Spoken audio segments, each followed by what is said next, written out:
Speculation is mounting that the next federal election may take place on April 12. Prime Minister Anthony Albanese appears keen to schedule the federal poll after Western Australia's state election, slated for March 8. This 5-week gap would allow Labor to capitalise on its strong performance in WA, where the state government remains highly popular. Avoiding an early March election also spares Labor from presenting the federal budget on March 25, which is expected to reveal a deficit despite previous surpluses. Labor is optimistic about maintaining momentum, particularly if interest rates decrease before the election. Such a development could address voter concerns over the cost of living and potentially shift sentiment in Labor's favour.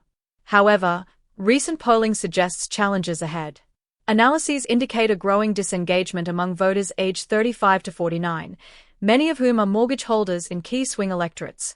The news poll results highlight a concerning trend for Labor. Support among this demographic has dropped to 31%, a notable decline from 35% in June and 33% in September. This shift has narrowed Labor's lead over the coalition, bringing their primary votes to a tie. The coalition, under opposition leader Peter Dutton, has seen its primary vote among this group rise to 37%. In Victoria, the situation is similarly challenging. Labor has experienced a 5% swing against it, with its primary vote dipping to 30%, while the coalition has gained ground, climbing to 39%. Such trends underscore the importance of retaining gains in WA from the 2022 federal election, making the timing of the federal poll even more critical. Despite these hurdles, Prime Minister Albanese remains resolute.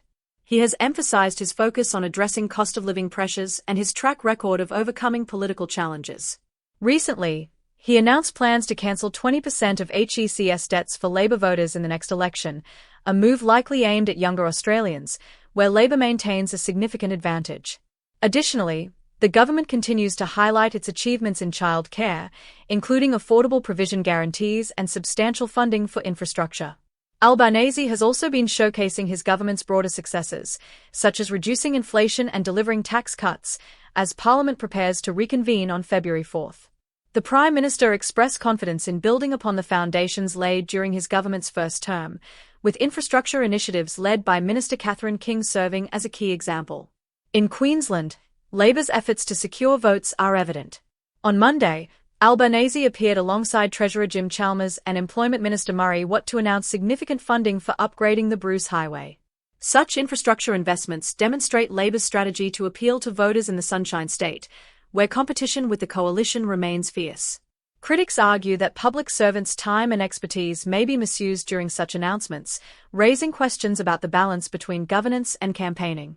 Nevertheless, Albanese appears to relish the political spectacle, maintaining a degree of mystery around the election date. His tactical approach ensures ongoing public and media interest as he navigates the road to the polls.